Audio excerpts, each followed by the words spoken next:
আসসালামু আলাইকুম ওয়া রাহমাতুল্লাহি ওয়া বারাকাতুহু। আপনারা সবাই কেমন আছেন? আলহামদুলিল্লাহ। আমিও আপনাদের দোয়ায় মোটামুটি ভালো আছি, কিন্তু হঠাৎ করে অতিরিক্ত ঠান্ডা পড়ার কারণে গতকালকের থেকে গলাটা হঠাৎ করে বসে গেছে। তো যাই হোক, আপনাদের সামনে মুখতাসার অল্প কিছু আলোচনা করব ইনশাআল্লাহ। আল্লাহ তাআলা যদি তৌফিক দান করেন।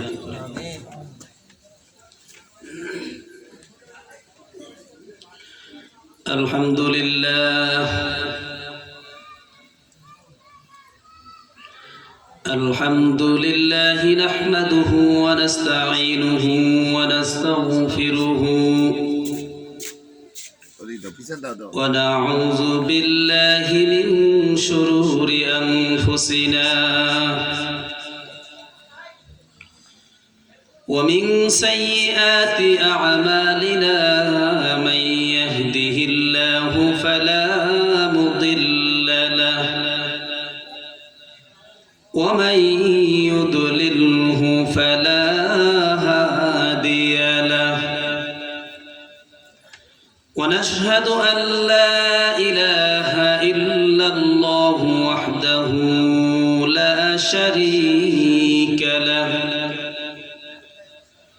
ونشهد أن سيدنا وسندنا وحبيبنا ومولانا محمدا عبده ورسوله الذي أرسله بالحق بشيرا ونذيرا وداعيا إلى الله بإذنه وسراجا وقمرا منيرا. أما بعد فأعوذ بالله من الشيطان الرجيم. بسم الله الرحمن الرحيم.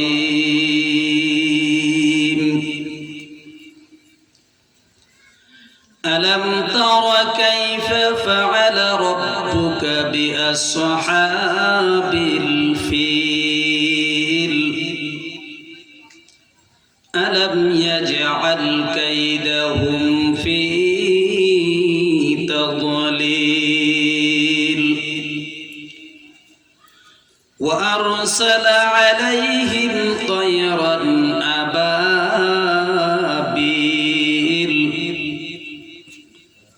ترميهم بحجارة من سجيل فجعلهم كعصف مأكول. صدق الله العظيم. وقال تعالى في شان حبيبه إن الله وملائكته يصلون على النبي يا أيها الذين آمنوا صلوا عليه وسلموا تسليما. اللهم صل على سيدنا مولانا محمد وعلى آل سيدنا مولانا محمد. اللهم صل على سيدنا مولانا محمد وعلى آل سيدنا مولانا محمد. محبت پرند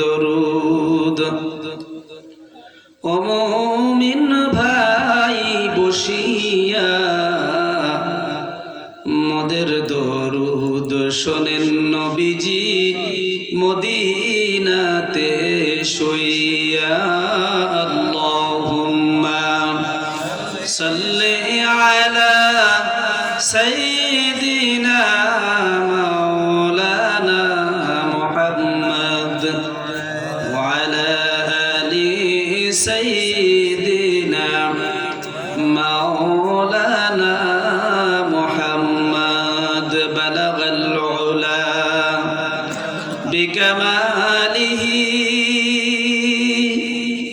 কাশাফাত তুজা বিজামালিহি حسنت جميع خصاله صلوا عليه وآله پہاڑے اڑے جائے کی نبی پر زلزلہ ہوگا پہاڑے اڑے جائے کی نبی پر زلزلہ ہوگا محمد تختوں پر ہوگا عدالت پر خدا ہوگا بلغ العلا بکمالہ کشف الدجى بجمالہ حسنت جميع خصاله صلوا عليه وآله মধ্যচুঙ্গা পাশা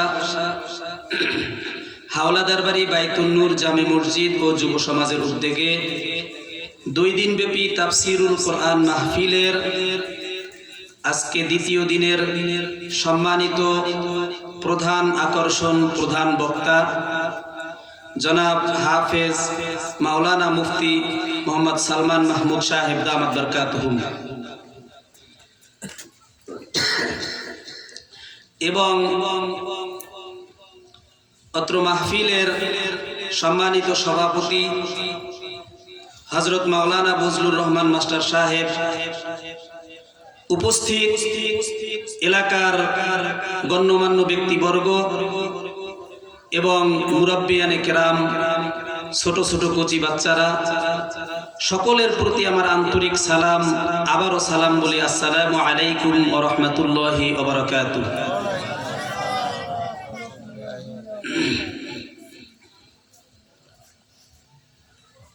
প্রচন্ড শীত, শীতের মাঝে মানুষ খুবই কম, ঠিক কিনা?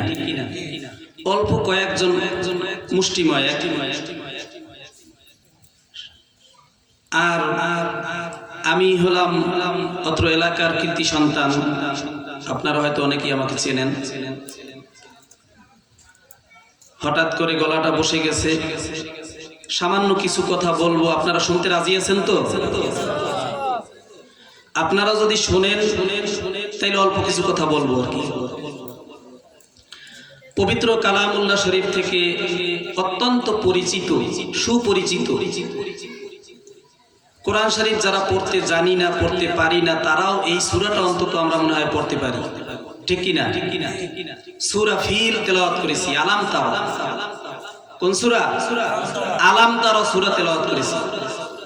এই ছোট্ট একটি সূরা, এই সূরাটিকে সামনে রেখে মুখতাসার কিছু আলোচনা করব ইনশাআল্লাহ। আল্লাহ পাক রব্বুল আলামিন পবিত্র কালামুল্লাহ শরীফে কোন কোন সময় আয়াত হিসাবে, কোন সময় সূরা হিসাবে নাজিল করেছেন। ছোট্ট একটি সূরা, সূরায়ে ফিল নাজিল করেছেন। প্রত্যেকটা নাজিলকৃত সূরার একটা শানে নুজুল আছে, একটা প্রেক্ষাপট আছে, ঠিক কিনা? কোন কারণে এই সূরাটা নাজিল হয়েছে? তো সর্বপ্রথম আলোচনা করতে গেলে সূরার শানে নুজুল আলোচনা করতে হবে, এরপরে সূরার অনুবাদ, এরপরে ব্যাখ্যা, এরপরে এই সূরা থেকে আমরা কি প্রয়োজনে শিক্ষা পেলাম, শিক্ষা অর্জন করতে পারলাম, এই ব্যাপারে আপনারা থাকবেন তো ইনশাআল্লাহ? আশেপাশে যাহারা এখনো ঘোরাফেরা করতেছেন, এটা একটা জান্নাতের বাগান। আমরা সকলেই এই জান্নাতের বাগান, বাহিরে শীত, এখানে খুব সুন্দর একটা প্যান্ডেলের আয়োজন করা হয়েছে। এখানে আমরা সকলেই এসে মাহফিলের ময়দানে বসে যাই। বকরি যখন দলবদ্ধভাবে চলাফেরা করে, ওই দলবদ্ধভাবে চলাফেরা করতে গেলে বকরিকে বাঘ শিকার করতে পারে না।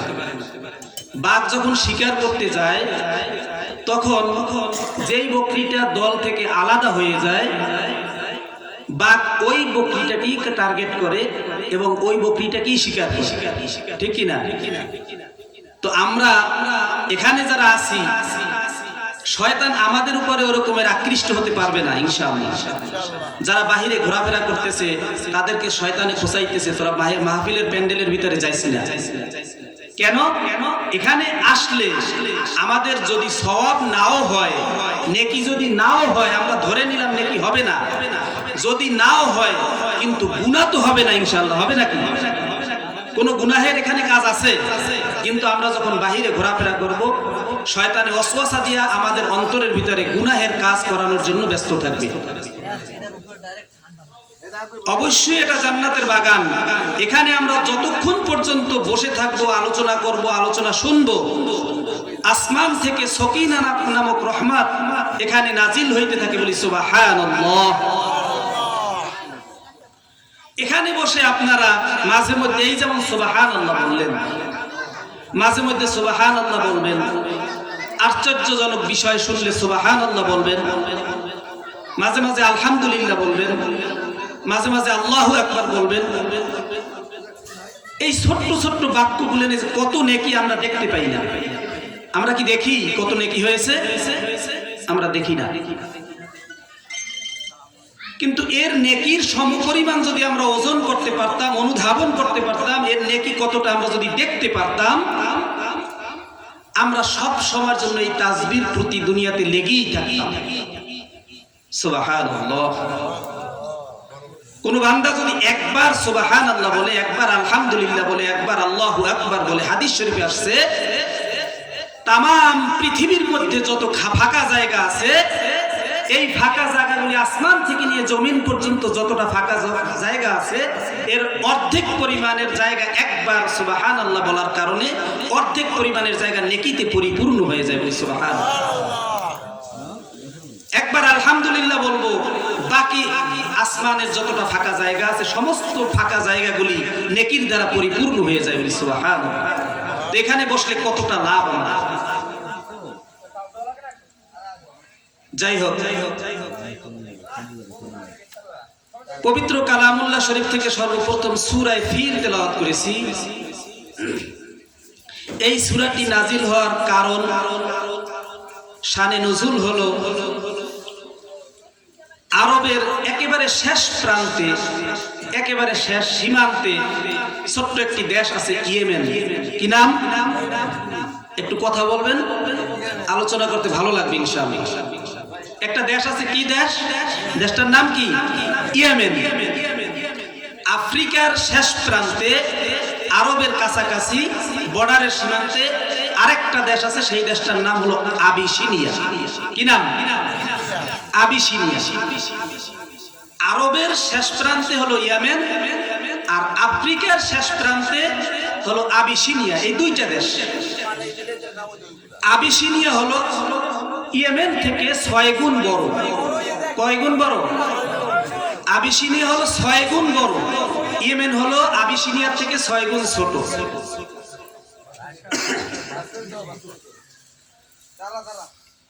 এই আবিসিনিয়া বাদশার নাম ছিল নাজ্জাশী। বাদশার নাম কি ছিল? নাজ্জাশী। এই আবিসিনিয়ার তখনও সেনাবাহিনী ছিল, পুলিশ ছিল,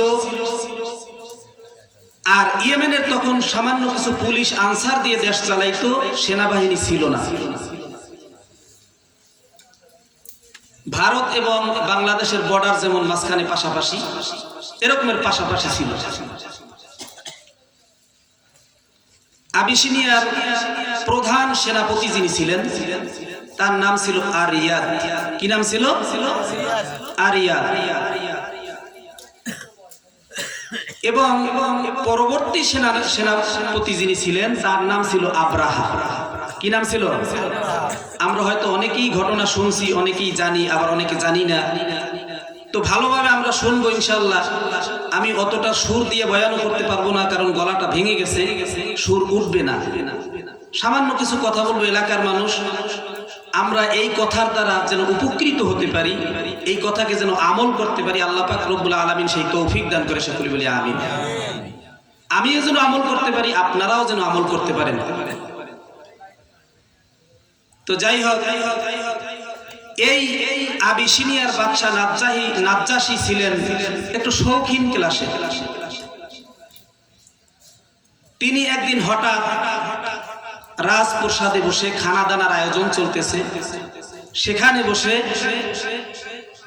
আরিয়াদ প্রধান সেনাপতি যিনি ছিলেন এবং আব্রাহা এদেরকে বলতেছেন যে আমার তো সব আশা ভরসা পূরণ হলো, কিন্তু একটা আশা আমার বাকি রয়ে গেল, এই আশাটা পূরণ হলো না। আরিয়াদ এবং আব্রাহা বলতেছে, কি বলেন মহারাজ? আমরা থাকতে আমরা আপনার এই আবদারটা পুরা করবো ইনশাআল্লাহ, আপনি বলেন কি করতে হবে। তখন বাদশা নাজ্জাশী বলল যে আমার একেবারে বগলের নিচে কিনারে ইয়েমেন ছোট্ট একটা রাষ্ট্র, যেই রাষ্ট্রের সেনাপতিও নাই, এই রাষ্ট্রটাও কি আমার থেকে আলাদা থাকতে হয়? আমি চাই এই রাষ্ট্রটা যেন আমার দখলে চলে আসে, আবিসিনিয়ার ভিতরে চলে আসে। এবার আরিয়াদ বলে, কি বলেন মহারাজ? এটা তো অল্প সময়ের ব্যাপার। কেন? তাদেরও সেনাপতি ছিল, তারা যুদ্ধ করতে পারবে, অল্প সময়ের ভিতরে তারা দখল করতে পারবে। তো তারা বাদশা নাজ্জাশীকে বলল যে এটা তো অল্প সময়ের ব্যাপার, আপনাকে এই দেশটা দখল করে দেব। নাজ্জাশী বলল, ঠিক আছে তুমি দখল করে দিবা, কিন্তু তোমার কি এতে কিছু চাওয়া পাওয়া আছে? তখন আরিয়াদ বলল, হ্যাঁ আমার দুইটা জিনিস চাওয়া পাওয়া আছে। কয়টা জিনিস? দুইটা জিনিস চাওয়া পাওয়া আছে। নাজ্জাশী বলল, কি কি চাওয়া পাওয়া আছে? তখন আরিয়াদ বলল, এক নম্বরে হলো দ্বিতীয় সেনাপতি যে আব্রাহা, ও ছিল একটু ঘাড় তেরা মানে প্রকারের আর কি, কথা একটা বললে চলতো উল্টা হিসাবে। তো তাকে বলে দিবেন সে যেন আমার অক্ষরে অক্ষরে আমার কমান মানে, যেভাবে আমি যুদ্ধ করব সেভাবে যেন যুদ্ধ করে, আমি যেদিকে যাইতে বলবো সে যেন ওদিকে যায়, আমার কথার উপেক্ষা করে যেন না চলে। তখন নাজ্জাশী বলল, ঠিক আছে আরেকটা কি চাওয়া পাওয়া? বললো, আরেকটা চাওয়া পাওয়া হলো যদি ইয়েমেন দখল করে দিতে পারি, তো এই ইয়েমেনের গভর্নর তো একজন লাগবে, ইয়েমেনের গভর্নর আমাকে বানাতে হবে।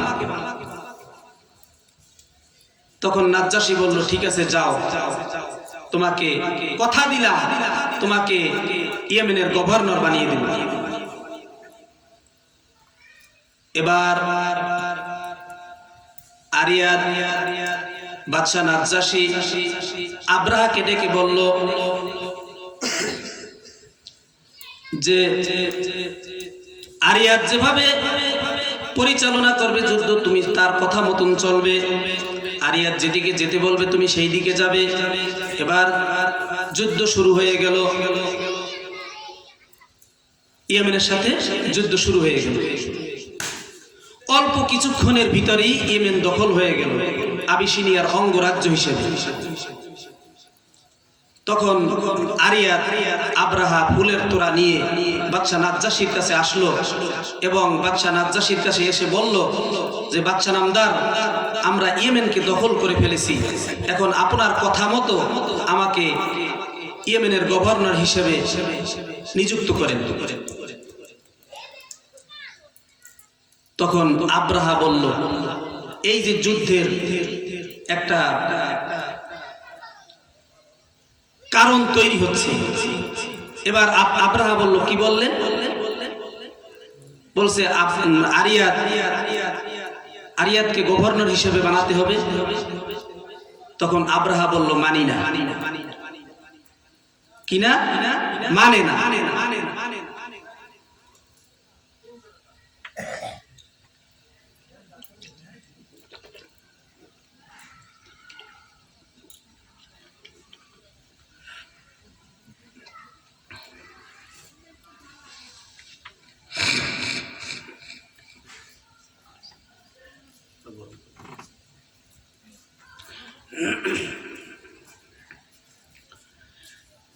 এবার আরিয়াত বলল তাকে গভর্নর বানাতে হবে। আব্রাহা বলল এই কথা মানি না।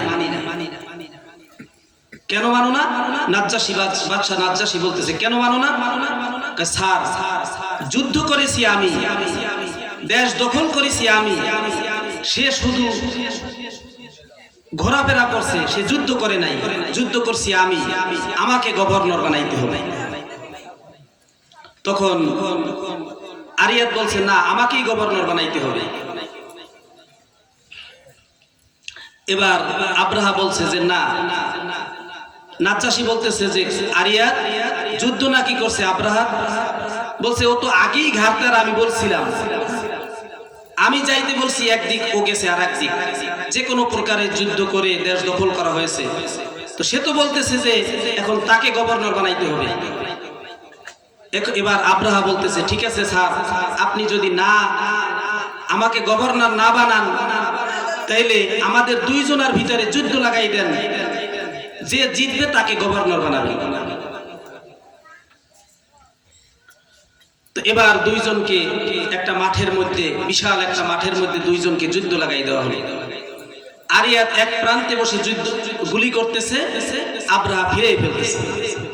আবার আব্রাহা এক প্রান্তে বসে যুদ্ধ গুলি করতেছে, আরিয়াত ফিরেই ফেলতেছে।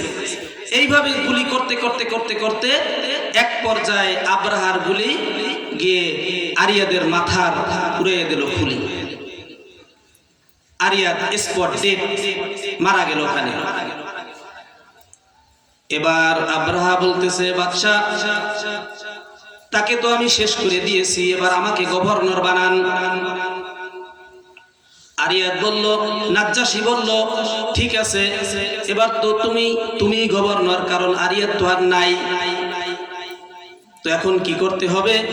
এখন আমাকে কিছু অর্থ প্রদান করেন, কারণ যুদ্ধস্রোত দেশে কিছুই থাকে না, আমি এই দেশটাকে আবার ভালোভাবে গুছাবো, সাজাবো, আমাকে অর্থ প্রদান করতে হবে। এবার নাজ্জাশী অনেক টাকা পয়সা দিল, অনেক অর্থ দিল। এবার আব্রাহা দেশ যত ক্ষয়ক্ষতি হয়েছে আস্তে আস্তে আস্তে আস্তে করে দেশটাকে পুনর্গঠন করতেছেন। হঠাৎ করে এরকমের করতে করতে জিলহজ মাসের চাঁদ দেখা দিল। যখন জিলহজ মাসের চাঁদ উঠল, দলে দলে মানুষ পবিত্র কাবা ঘরে হজের উদ্দেশ্যে রওনা হলেন। এবার আব্রাহা জিজ্ঞাসা করতেছে যে এই মানুষগুলি কোথায় যাইতেছে? কয় মক্কা নগরীতে হজের জন্য যাইতেছে, হজ করার জন্য, হজ করার উদ্দেশ্যে যাইতেছে। এবার আব্রাহা বলল যে আমি এই দেশের গভর্নর, আমি এই দেশের বাদশাহ, আমি এই দেশের বাদশাহ হিসেবে আমি তাদেরকে ওই মক্কা নগরীতে হজ করতে যাইতে দেব না। দরকার হয় ওই কাবা ঘরের দ্বিতীয় শাখা আমি এই ইয়েমেনের ভিতরে তৈরি করব, বানাবো, কাবা ঘর বানাবো, দ্বিতীয় ইউনিট। বলেন না নাউজুবিল্লাহ। এবার আব্রাহাম ইয়েমেনের রাজধানী সনায় কাবা ঘর তৈরি করা শুরু করলেন। দামি দামি পাথর দিয়ে, দামি দামি পাথর দিয়ে কাবা ঘর তৈরি করতে লাগলেন। এক পর্যায়ে কাবা ঘর তৈরি হয়ে গেল। কাবা ঘরের কাজ যখন সম্পন্ন হলো, ওদিকে যারা হজ করতে যাচ্ছিল তাদেরকে ফিরে, তাদেরকে আর হজ করতে যাইতে দেয় নাই।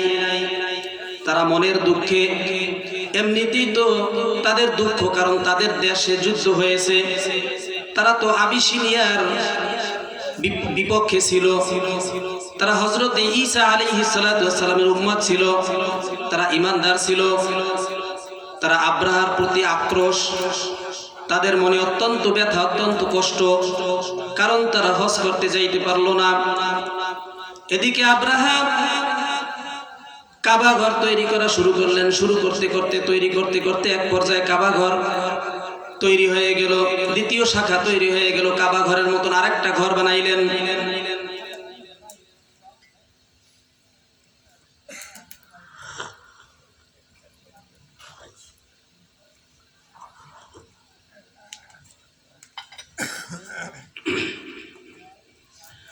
কাবা ঘরের মতন আরেকটা দ্বিতীয় ঘর বানাইলেন ইয়েমেনের রাজধানী সনায়। এবার যখন ওই কাবা ঘর তৈরি হয়ে গেল, বাদশা নাজ্জাশীকে দাওয়াত দিল, স্যার আমাদের কাবা ঘর তৈরি হয়ে গেছে, এবার আপনি এই কাবা ঘর উদ্বোধন করবেন, আপনি কাবা ঘর উদ্বোধন করবেন, তারপরে ইয়েমেনবাসী এই কাবা ঘরে হজ করবে। এবার একটা দিন তারিখ ঠিক করা হলো। সেই দিন তারিখ বাদশা নাজ্জাশী ইয়েমেনে আসবে এবং এই কাবা ঘরকে উদ্বোধন করবে। ইতিমধ্যে যেদিন কাবা ঘর উদ্বোধন হবে তার আগের দিন রাত্রে মক্কা থেকে 9 জন যুবক ইয়েমেনে ব্যবসায়ী কাফেলা নিয়ে ব্যবসার উদ্দেশ্যে ইয়েমেন আসছে। ইয়েমেন আসার পর তারা দেখতেছে সম্পূর্ণ ইয়েমেন, সারা ইয়েমেনের রাজধানী সাজানো, বিভিন্নভাবে সাজায় রাখছে। তারা জিজ্ঞাসা করলো, সমস্ত ইয়েমেন সাজানো কেন? তখন লোকজন বলা বলি করলো যে বাদশা আব্রাহা, জালিম বাদশা, উনি হজ করতে ইয়েমেনবাসীদেরকে ওই মক্কা নগরীতে যাইতে দেন নাই। এই ইয়েমেনের ভিতরে একটা কাবা ঘর তৈরি করেছেন, দ্বিতীয় কাবা ঘর। এই কাবা ঘর আগামীকালকে উদ্বোধন হবে। ওই কুরাইশদের 9 জন যুবকের মাথা গরম হয়ে গেল, তাদের মাথা আর ঠিক নাই। তারা বলল সেটা তো হতে পারে না, কারণ আল্লাহ তাআলার ঘর কয়টা? আল্লাহ তাআলার ঘর কয়টা? একটু জবান খুলে বলেন, আল্লাহ তাআলার ঘর কয়টা? কাবা ঘর হলো একটা, এর শাখা হলো সারা পৃথিবীতে যতগুলি মসজিদ আছে এই মসজিদগুলি। কিন্তু কাবা ঘর দ্বিতীয় আরেকটা হইতে পারে না। পারে নাকি? পারে না। এই কুরাইশদের যুবকদের মাথা গরম হয়ে গেল, মাথা নষ্ট হয়ে গেল। তারা ব্যবসার থেকে হাত পা ধুয়ে, ব্যবসার কথা মাথার থেকে ঝেড়ে ফেলে তারা ওই কাবা ঘরের দিকে গেলেন। ওই কাবা ঘরের দিকে যেয়ে দেখতেছে কাবা ঘরটার চারিপাশে আশেপাশে পুলিশ দিয়ে ঘেরাও করা, পুলিশ বাহিনী দিয়ে ঘেরাও করা। কারণ এই কাবা ঘর বাদশা নাজ্জাশী আসবে আগামীকালকে উদ্বোধন করতে। তার উদ্বোধন করার আগে কেউ এই কাবা ঘরের ভিতরে ঢুকতে পারবে না। তখন কুরাইশরা পুলিশদের কাছে বলল, আমরা বিদেশ থেকে এসেছি। কোথা থেকে এসেছি? আমরা মক্কা নগরী থেকে এসেছি, আমরা এই কাবা ঘরটা একটু দেখব। তখন পুলিশ বাহিনী বলল, না, এর ভিতরে ঢোকা যাবে না। তারা বলল, আমরা ঢুকবো। এক পর্যায়ে তাদের সাথে অনেক দস্তাদস্তি হয়েছে। এরপরে কুরাইশদের এক একটার গায়ে অনেক শক্তি। তারা কি করলো? পুলিশ বাহিনী এক একটাকে ভালো করে বাঁধলো, বাদে একত্রিত করে এক জায়গায় ফেলাইয়া রেখে তারা ওই কাবা ঘরের ভিতরে ঢুকে তাদের 9 জনের পেটের ভিতরে যত পায়খানা ছিল সমস্ত পায়খানাগুলি ওই কাবা ঘরের আশেপাশে পায়খানা প্রস্রাব দিয়ে ভরাই ফেললো। শুধু তাই নয়, তারা পায়খানা করে ঝাড়ু দিয়ে ওই কাবা ঘরের চারিপাশে এমন ভাবে লিপ দিল, ঝাড়ু দিয়ে ভালোভাবে ওই কাবা ঘরটাকে লিপ দিল, যাতে করে তার পরের দিন বাদশা নাজ্জাশী না আসতে পারে এবং উদ্বোধন না হয়।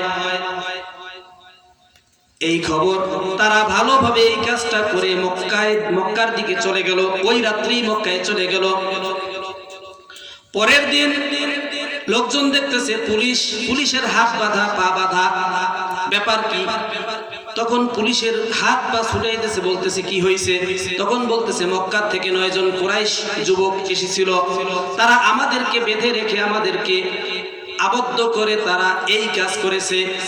এবার বাদশা আব্রাহার কাছে গিয়ে বলতেছে, আব্রাহা, আগামীকালকে কোনো প্রকার কাবা ঘর উদ্বোধন করা সম্ভব নয়, কারণ এই ঘরের ভিতরে এমন দুর্গন্ধ করেছে, এমন অপবিত্র করেছে, যেই ঘরটা আগামীকালকে উদ্বোধন করা কোনো প্রকার সম্ভব না। আব্রাহার মাথা গরম হয়ে গেল, কারণ তিনি একজন গভর্নর, তিনি ঘর তৈরি করেছেন, মক্কা নগরীতে যাইতে দেবেন না, হজ করার জন্য এই ঘরেই হজ করবে। দামি দামি পাথর এই ঘরের ভিতরে ব্যবহার করেছেন। তার মাথা নষ্ট হয়ে গেল, তার অত্যন্ত ক্রোধ হয়ে গেল। সাথে সাথে বাদশা নাজ্জাশীর কাছে চলে গেল, গিয়ে বলল, স্যার, আগামীকালকে ঘর উদ্বোধন করা সম্ভব নয়। বাদশা নাজ্জাশী বলল, কেন? আব্রাহা বলল, এই ঘরে কুরাইশদের 8-9 জন যুবক এসেছিল এবং এই যুবকরা এসে এই ঘরটাকে অপবিত্র করেছে। এই ঘরটাকে অপবিত্র করে তারা চলে গিয়েছে। তখন বাদশা নাজ্জাশী বলল, এখন কি করার? আব্রাহা বলল, যারা এই ঘরকে অপবিত্র করেছে, আমি এই ঘরকে অপবিত্র করার কারণে, যেই ঘরের কারণে এই ঘরটাকে অপবিত্র করেছে, ওই ঘরটাকে ধ্বংস করে দেব। বলি নাউজুবিল্লাহ। পবিত্র কাবা ঘর ধ্বংস করবে। তখন বাদশা নাজ্জাশী বলল, কি দরকার?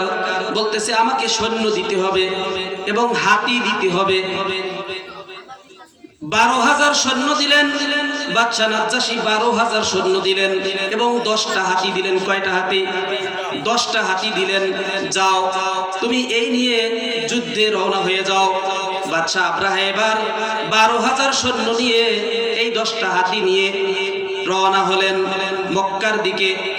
মক্কার দিকে যেতে যেতে যেতে যেতে যখন রওনা দিলেন, ইয়েমেনের শত শত হাজার হাজার মুসলিমরা তারা রাস্তার মধ্যে শুয়ে পড়লেন যে আমরা কাবা ঘর ধ্বংস করতে যাইতে দিব না। হযরত ঈসা আলাইহিস সালামের উম্মত যারা ছিলেন তারা বললেন যে আমরা কাবা ঘর ধ্বংস করতে যাইতে দেব না। কিন্তু নিষ্ঠুর আব্রাহা তাদের উপর দিয়ে হাতি চাইরে শত শত যুবক মেরে ফেললেন। এবার ইয়েমেনের যারা বড় বড় পাদ্রী ছিলেন তারা তাদেরকে রাস্তা থেকে উঠাই নিয়ে বললেন যে চলো, এই নিষ্ঠুর আব্রাহার অন্তরে কোনো দয়া মায়া নাই, তোমরা চলো, আমরা গির্জার ভিতরে যাই এবং ওই আল্লাহর কাছে আমরা দোয়া করি। যতক্ষণ পর্যন্ত আল্লাহ কোনো ফয়সালা না দিবেন ততক্ষণ পর্যন্ত আমরা দোয়া চালিয়ে যাব। এবার ইমানদার বড় বড় পাদ্রীরা গিয়ে আল্লাহর কাছে কান্নাকাটি করতেছে এবং আল্লাহর কাছে দোয়া করতেছে, রব্বুল আলামিন, আপনার ঘর আপনি রক্ষা করুন, আমরা এই জালেম বাদশার সাথে পারলাম না। এরকমের দোয়া করতে করতে, কান্না করতে করতে এক পর্যায়ে পাদ্রীর কানের মধ্যে ইলহাম আসলো, আওয়াজ আসলো যে আমার ঘর ধ্বংস করা তো দূরের কথা, আমার ঘরের কাছে ওরা যাইতে পারবে না। কিন্তু ওরা তো রওনা হয়ে চলে গেল। মিনা এবং মুজদালিফার মাঝখানে একটা জায়গা আছে, ওয়াদি মুহাসসার। এই জায়গা পর্যন্ত যাওয়ার পরে তারা আর রাস্তা পাচ্ছে না। যেদিকে রাস্তা সেদিকে দেখে পাহাড়, আর যেদিকে পাহাড় সেদিকে দেখে রাস্তা। তারা যায় আবার ফিরে আসে, যায় আবার ফিরে আসে। ওখানে গিয়েই তারা ওখানেই স্থাপন করলো। এক এক করে 3 দিন পর্যন্ত ওখানে স্থাপন করলো, ওখানে থাকলো।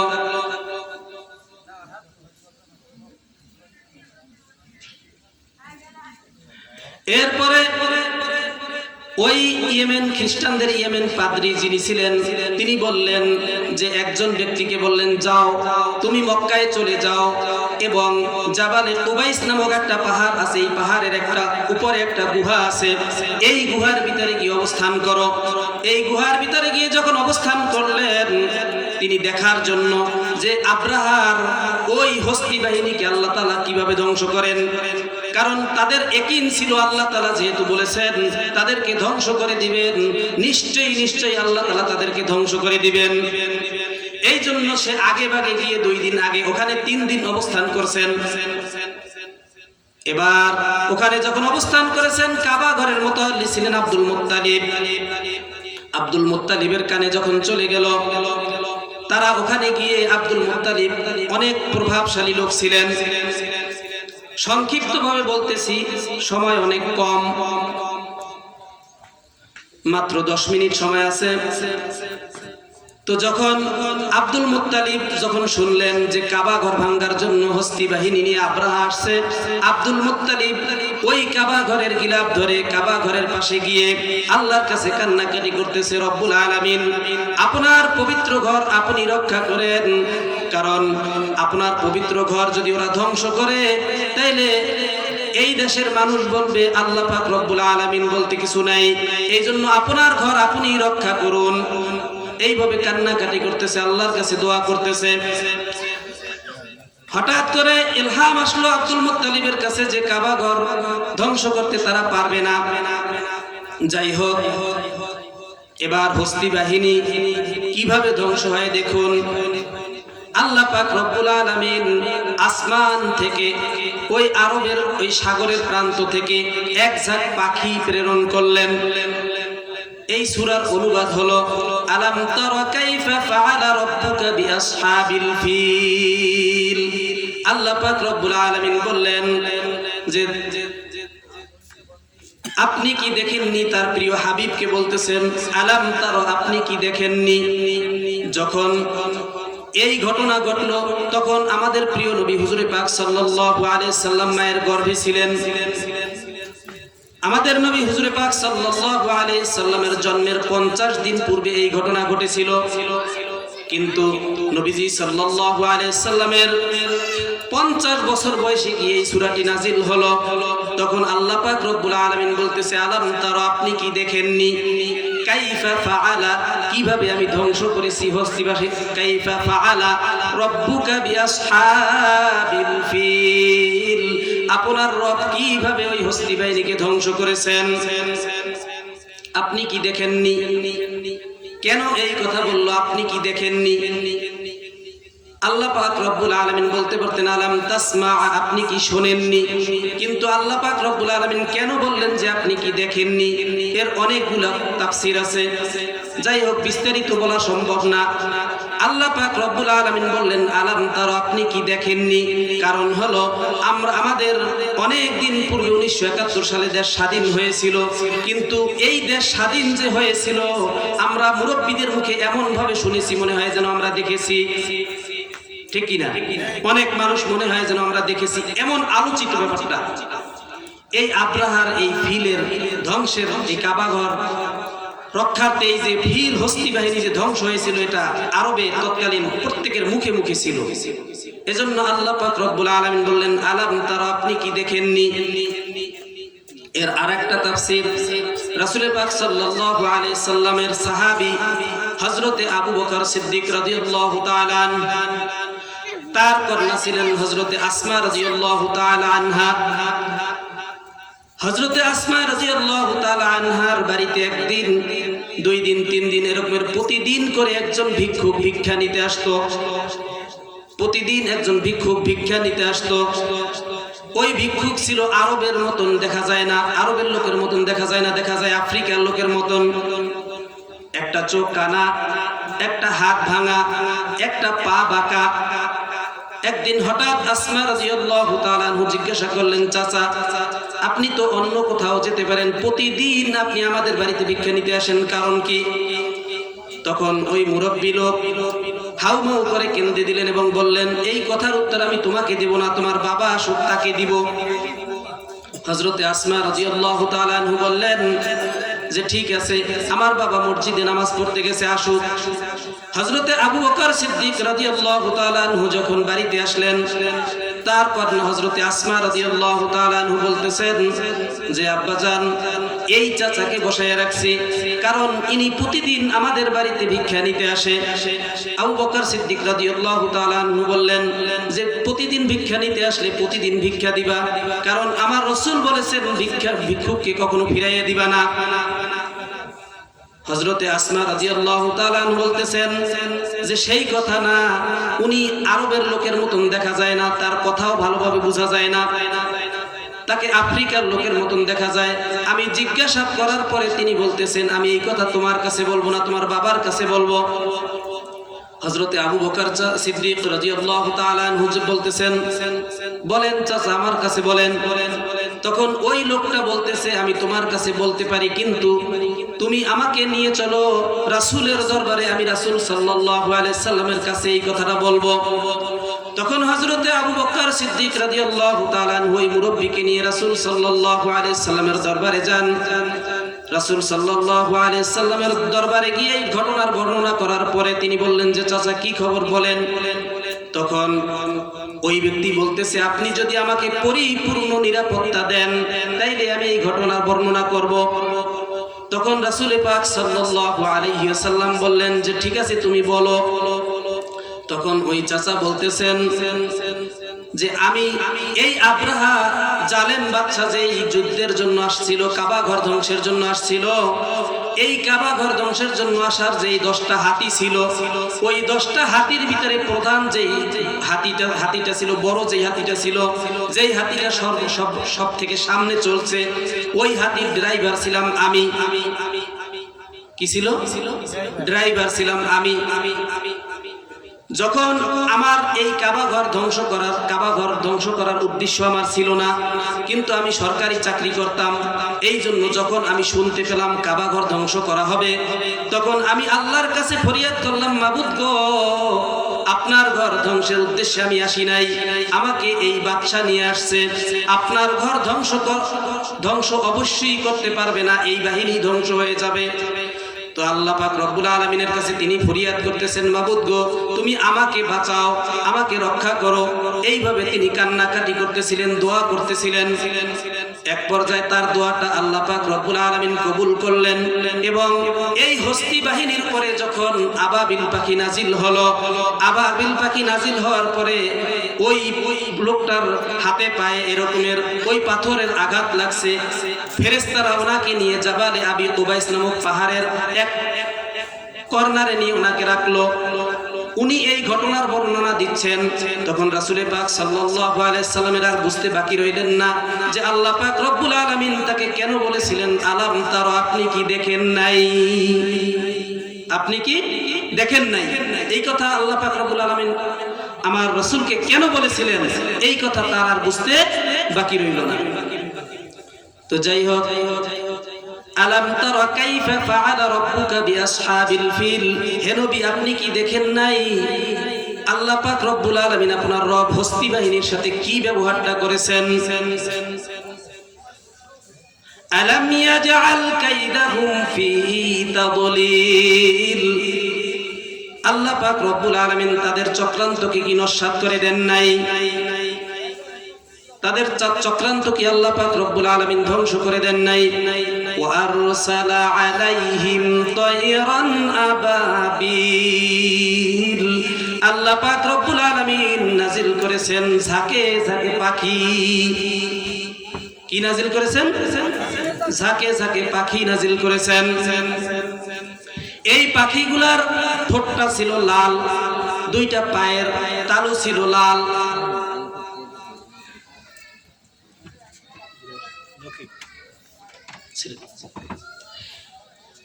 দুই পায়ের মধ্যে দুইটা পাথর ছিল। দুই পায়ের মধ্যে কয়টা পাথর ছিল? দুইটা পাথর ছিল। ঠোঁটের মধ্যে একটা পাথর ছিল। এরকমের ঝাঁকে ঝাঁকে পাখি ছিল।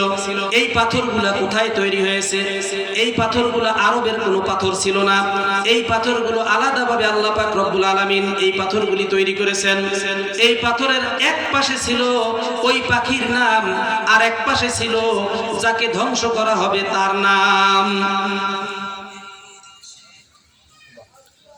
কার উপরে এই পাথরটা নিক্ষেপ করা হবে তার নাম ছিল এক পাশে, আর এক পাশে ছিল পাখির নাম। আল্লাহ পাক রব্বুল আলামিন এই পাখিদেরকে হুকুম করলেন, যাও তোমরা এই হস্তি বাহিনীকে ধ্বংস করে দাও। এই পাখির এই ছোট্ট ছোট্ট ছোলা বুটের থেকে একটু বড়, একটা মার্বেলের থেকেও ছোট একটা পাথর, এই পাথর তাদের উপরে এমন ভাবে নিক্ষেপ করছে যার শরীরের ভিতরে পাথর পড়ছে সে এমন ভাবে ধ্বংস হয়ে গেছে, এমন ভাবে মাটির সাথে মিশে গেছে। তারমিহিম বিহিজারাতিন মিন সিজিল, এই পাথরগুলি তাদের উপরে এমন ভাবে নিক্ষেপ করা হয়েছে।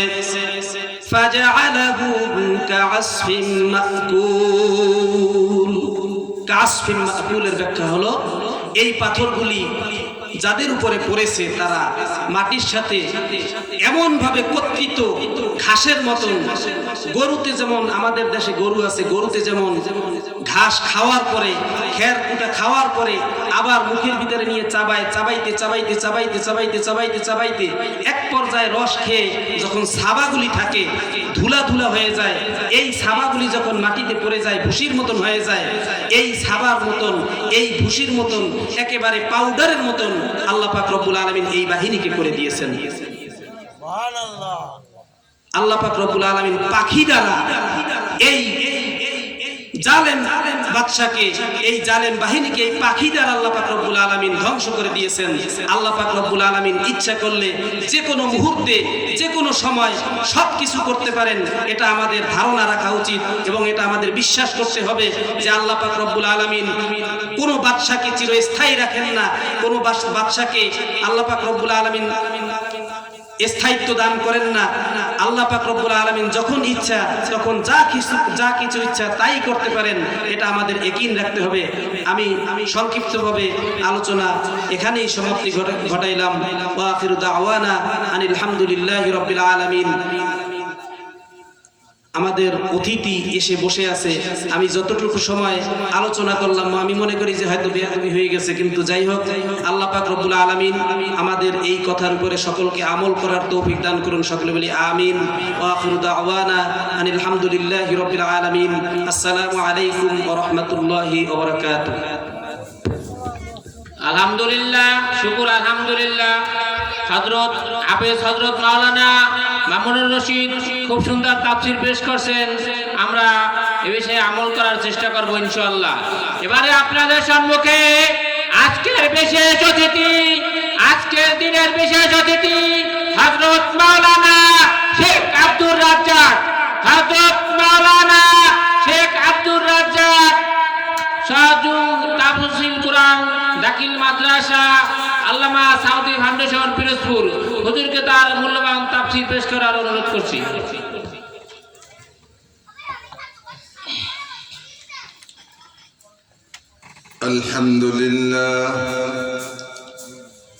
আলহামদুলিল্লাহ নাহমাদুহু ওয়া নাস্তাঈনুহু ওয়া নাস্তাগফিরুহু ওয়া نعوذ بالله من شرور أنفسنا ومن سيئات أعمالنا. من يهد الله فلا مضل له ومن يضلله فلا هادي له. ونشهد أن سيدنا وحبيبنا ومولانا محمدا عبده ورسوله الذي أرسله بالحق بشيرا ونذيرا وداعيا إلى الله بإذنه وسراجا منيرا. فقد قال الله تعالى في كلامه المجيد والفرقانه الحميد. فأعوذ بالله من الشيطان الرجيم. بسم الله الرحمن الرحيم. يا أيها الذين آمنوا ادخلوا في السلم كافة ولا تتبعوا خطوات الشيطان إنه لكم عدو مبين. وقال تعالى الله وملائكته يصلون على النبي يا أيها الذين آمنوا صلوا عليه وسلموا تسليما اللهم صل على سيدنا مولانا محمد وعلى آل سيدنا مولانا محمد اللهم صل على مولانا محمد وعلى آل سيدنا مولانا محمد কোথায় হাঁটছো কোথায় চলছো কোথায় যাইবা চলিয়া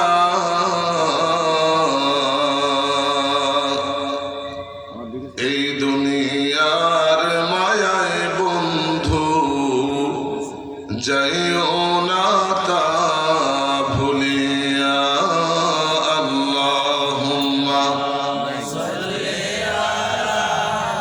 সাইয়্যিদিনা মাওলানা মুহাম্মদ ওয়া আলা আলি সাইয়্যিদিনা مولانا محمد اللهم